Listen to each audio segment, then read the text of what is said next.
Thailand Post suspends all shipments to the United States. Thailand Post has suspended all parcel deliveries to the United States following a decree signed by Donald Trump tightening American customs regulations. Effective August 22, the company halted its standard parcel service to the U.S., citing the end of the duty-free protocol that previously exempted shipments below a certain threshold. Although shipments via Courier Post, Courier One Price, and Amazon FBA are still being accepted, most international parcels headed for the U.S. will now face new fees beginning August 29. Recipients could be charged up to $160 extra per delivery.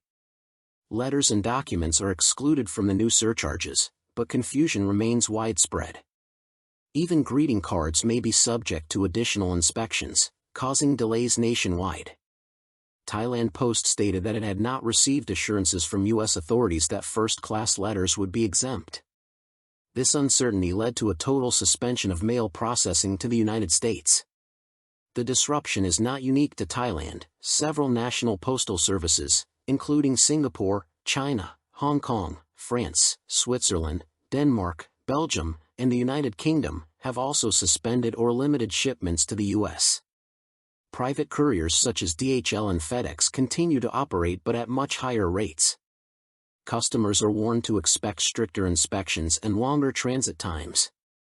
Thailand Post emphasized that the suspension is hopefully temporary, pending clarification from U.S. Customs and Border Protection, but postal fees are expected to rise substantially once normal operations resume.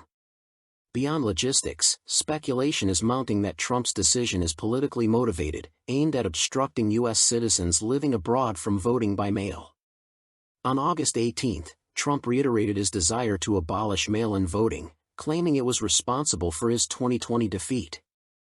Thaksin Shinawatra acquitted of royal insult charge. Former Thai Prime Minister Thaksin Shinawatra has been acquitted of lèse-majesté charges by a criminal court in Bangkok. The case stemmed from a 2015 interview Thaksin gave to a foreign media outlet. The court ruled that the evidence was insufficient, noting that the video used as proof may have been altered and that his remarks did not directly refer to the monarch. Article 112 of Thailand's Penal Code, known as the lèse-majesté law, prescribes prison sentences of 3 to 15 years for any statement deemed defamatory toward the king, queen, heir, or regent. At the August 22 hearing, Thaksin appeared in person and reportedly smiled when the verdict was announced. His lawyer, Winyat Chartmantry, confirmed that Thaksin is now considered legally innocent and that steps will be taken to lift his travel ban. Supporters of the Red Shirts movement gathered outside the courthouse to cheer him as he left. However, Thaksin and his family continue to face major legal challenges. His daughter, suspended Prime Minister Paetongtarn Shinawatra, is awaiting a constitutional court ruling that could remove her from office over a leaked phone call with former Cambodian leader Hun Sen. Thaksin also faces a separate trial over allegations that he improperly avoided prison for health reasons.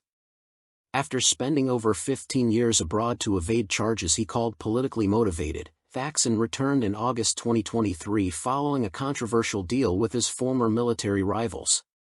That arrangement, however, appears increasingly fragile. Cambodian soldiers spotted laying landmines on Thai territory.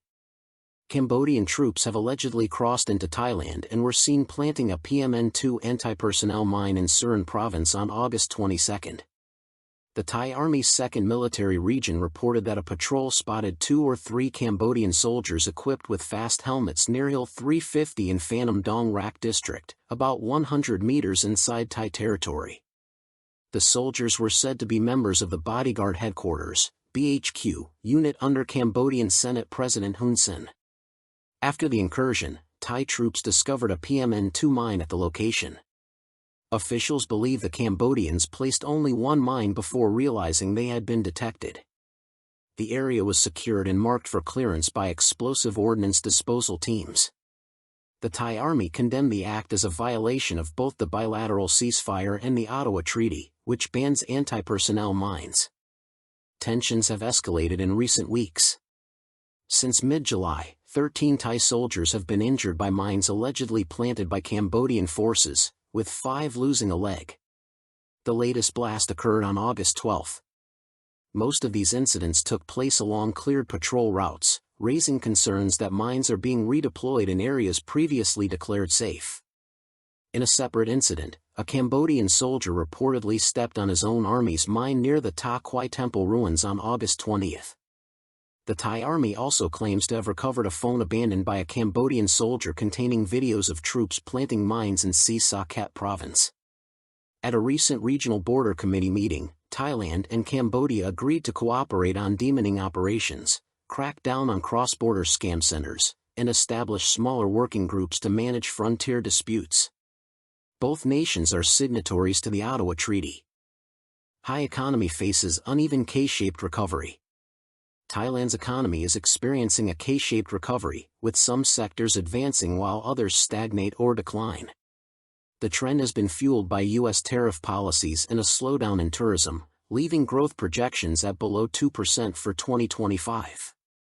According to Dr. Karita Bayapakiter, Director of International Economic Policy at the Thailand Development Research Institute, TDRI, the country is facing the long-term effects of reciprocal tariffs imposed by Washington on its trading partners. She noted that this sluggish pattern is not unique to Thailand but reflects global headwinds, urging businesses to adapt to survive. Companies relocating production, she added, must be prepared to remain in new locations for 10 to 20 years. Exports surged 14% in the first half of the year, largely due to accelerated shipments to the U.S. ahead of tariff hikes. However, growth for the full year is expected to plunge to just 1%, weakening domestic consumption and overall economic momentum. Inflation remains below 1%, while oil prices continue to fall. The central bank has cut its policy rate to 1.5%, with a possible reduction to 1% in 2026. Yet commercial banks remain reluctant to ease lending conditions. Public debt stands at about 90% of GDP, only slightly reduced in 2025, while tourism, the country's main growth driver, remains subdued as foreign visitor numbers decline. Dr. Karita warned that it will take several years before arrivals return to 40 million annually. For 2025, GDP growth is forecast between 1.5% and 2%, with only a modest increase to 1.8% in 2026, signaling a slow and fragile recovery.